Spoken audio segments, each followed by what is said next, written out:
I really should start by saying it was a great gift that Jackie stopped me one day in the hall and said, "Linda, could you preach?" And because I didn't have my notebook with me or anything, I said, yes. This has been a wonderful gift to always come back here and preach at the church, where so many of my family have been in worship. And some of you know that my family came up as abolitionists and came to Barnish Prairie. So it is God picking out that hymn before I start to preach. And now it is a part of my life that I'm supposed to be retired. And Amos and I are very active right now as we're helping to move the Historical Society of the Disciples from Nashville out to where Barton Stone was. And we are so happy to be a part of that. And we will be asking many of you if you would like to be happy too one of these days. But one of the things that's very important to me is that we understand who we are, and that we as parents and grandparents and people in a church are interested in helping our children know who they are. And we know who we are because we have our book of faith, and that is I'm going to ask you to help find I'm going to treat you like your children. I'm going to give you time to find this Luke 7, verses 1 through 10. And they even, here at this church, they even put the pages down. So I'm going to ask you to try to find that. When I was a child and going to church, at the Christian church in West Salem, I always sat about halfway back, and I could hardly wait till I got to be in high school and we would be allowed to sit up in the balcony. And I hope that wasn't true in this church, but anyway. And I would count how many, we had things that, kind of a ceiling that you could count how many tiles.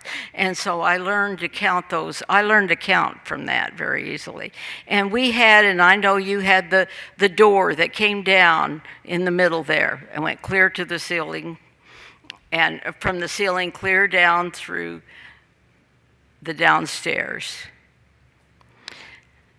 But one thing that we cannot see when we're sitting here are the stained glass windows that are back there. Amos and I have recently gone to Chicago and looked, and we are very concerned about how we understand art in our church. And one of the things that I think is so beautiful about this church are all the stained glass windows. And it was very difficult for me not to take all the children around and show them the stained glass windows as my sermon. However, I felt that it was more important to understand about why we were celebrating this weekend. So I ask you if you have all of you found your Bibles and found out where. Now, some of you may have that memorized, but I ask you to follow me in beginning with the 7th chapter. After Jesus had finished all of his sayings in the hearing of his people, he entered Capernaum. A centurion there had a slave whom he adored and valued highly, and who was ill and close to death. When he heard about Jesus, he sent some Jewish elders to him, asking him to come and heal his slave. When they came to Jesus, they appealed to him earnestly, saying, "He is worthy of having you do this for them, because he loves our people, and it is he who built our synagogue for us." And Jesus went with them. But when he was not far from the house, the centurion sent friends to say to him, "Lord, do not trouble yourself, for I am not worthy to have you come under my roof. Therefore, I did not presume to come to you. But only speak the word, and let my servant be healed. For I also am a man set under authority, with soldiers under me. And I say to one, 'Go,' and he goes, and to another, 'Come,' and he comes, and to my slave, 'Do this,' and the slave does it." When Jesus heard this, he was amazed at him. And turning to the crowd that followed him, he said, "I tell you, not even in Israel have I found such faith." When those who had been sent heard and sent to his house, they found the slave in good health. I would like to tell you all that this is my wonderful sermon, but it's a plagiarism. I first heard this sermon preached at University Place Christian Church. A man named Bill Jarman was there to talk about his father, who had been the minister there. And he was talking, Bill is a minister, and his father had sent him a book on how to be a minister. And this book said, and I can remember, because Bill and his wife we're good friends with Amos and I, and he said, "When we have our bad times in ministry, we can remember that we are being sent by God, and that God is looking for us." And that's true not only of the pastor, but in the church. God calls us to remember that he is there when we call. And we in the church are not people who stand out on the sidewalk or stand here and keep our arms all around each other and say, "Oh, how was your day yesterday, and how was your day last week, and how that."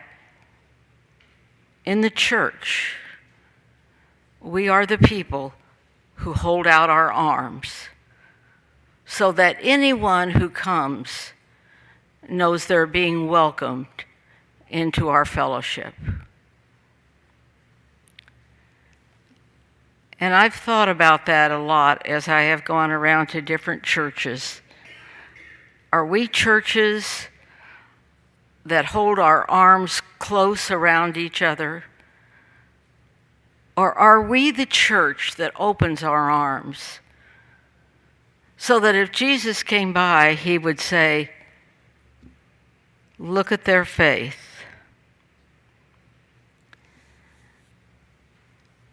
I have been around churches that were very, very good at holding arms. But I don't know how to tell you how much that is not this church. This church opens its arms and says to the children of this community, please come to our youth group. We'll be picking you up at the schools. This church opens its arms and says, please, we will entertain your group of singers in the basement of our church. Please come. Please come and help us, because we are going to be doing some things for our community. Please bring cookies, because we are going to be going to the nursing home, and we are not taking lists of people that you know want cookies. We're going to be giving them. What I think that we have to do in this world of ours is to tell our children, this is what we want you to do too. And we have to keep working at it. When we have Vacation Bible School, we're going to need people who say, what can I do to help? In Missouri, some of you know that I worked at the Juvenile Detention Center, the one where they've seen all the riots and everything. That was where I worked. And then I went to the St. Louis Christian Home to be the chaplain there. And I can go back through many places, but especially at the Historical Society, and find out how much this church, our ancestors, contributed to all those people. This church is a church of giving. This church is a church that says, please come, we will help you. And I can't begin to tell you all the different things, but let's remember that God has given us this gift. Let's remember that those first folks who came up here as abolitionists said, we want to be a church that cares. And the story is told in our family about a person named Avril Miller, who said, if we're going to build some Sunday school rooms, we're going to have a place for when mothers who have to work at night can leave their children in safe places. Because Avril remembered when she had to live, and my Aunt Maud had to live in a hotel, or it wasn't a hotel, it was just, I think, a few rooms in downtown Mount Carmel. And we were always told, because that was part of our family, and the women who were sent out from our family who were missionaries, we were always taught that we ought to think about doing that too. And so, when I was ordained, Avril sent to me and so did Nell, different things that my family had made, or different things they had picked up on mission trips. And then my daughter decided, both of my daughters and one son-in-law all went to Bethany College, the Disciple College. And my one oldest daughter married her husband from Bethany, and they have a daughter. Their oldest daughter's name is Bethany. And they work. My daughter is a professor at Mennonite University, and my son-in-law is a professor. And they go to one of those churches that was founded by some folks out of our country that said, you need to have house churches. And so my daughter and son-in-law go to this church where you are divided into house churches. You go to worship on Sunday morning like this, and then you, usually on Wednesday night, you all meet together as families. It's adults and children. And the children know what they're supposed to do as well as how they're going to help people. They live near many kinds of places where people need help. And I can remember one day, Amos and I were there, and she said, Grandpa, she's about, I think when she was about 9, she said, Grandpa, I need your help.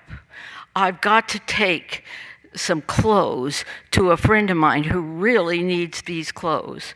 And Amos said, well, sure, I'll be glad to take you. Your mom and dad are busy right now? Yes, I'll take you. And then as they neared this place where chickens are fed, and then they butcher them, she said, now, Grandpa, when we get to their house, don't ask him where his father is. And she said, it's just something that has to be very special in their family. And we didn't tell her that we knew that he was an illegal immigrant and he was in the next door neighbor's house in the basement, that's where he lived. But he promised her, of course, he wouldn't tell. Those are the kind of places they live. My son-in-law this summer was, as he has tenure now at George Washington University, at the university there, and they said, please, Dr. Henshaw, will you please come forward? We want to tell you that the President of the United States is waiting for you to come and visit him and meet one of your students who is now working in the White House. And we want to thank you for what you do. These are people that come out of these kinds of places that's your money, but more important, your prayers and your sending people forth has made a difference. And that's my oldest daughter. My youngest daughter, as she finished, she went up to Chicago and lived in the Disciple Divinity House and went to the University of Chicago. And as I always say, they'll let anybody in there. And pretty soon we met this tall, handsome guy who said, well, I'm an Episcopalian, and I am really like your daughter. And Jackie Summers came up to be my daughter's mentor to become a pastor. As you know, that Jackie is delivering the sermon for her niece, who's being today. as she is being ordained. But she was the person who said, yes, I think Sarah needs to be ordained here in Illinois. And now, my son-in-law, he's the Episcopal chaplain at Cornell University. But my daughter is the pastor and has been for 8 years. And at a Presbyterian church in Waterloo. And if you do not know, Waterloo is where we began to celebrate this day that we're celebrating today, or this weekend. And the statue is right out in front of her church. And when we go to that church, they say, well, we cannot lose. It's about a third, would you say, Amos, a third the size of this church? Yeah, about that. But they completely indulge her and say, and so my husband, or her husband, is at he can come with her on Sunday morning, and then on Sunday night, all the children and go to the Episcopal thing or whatever they do with the Episcopalians on Sunday night.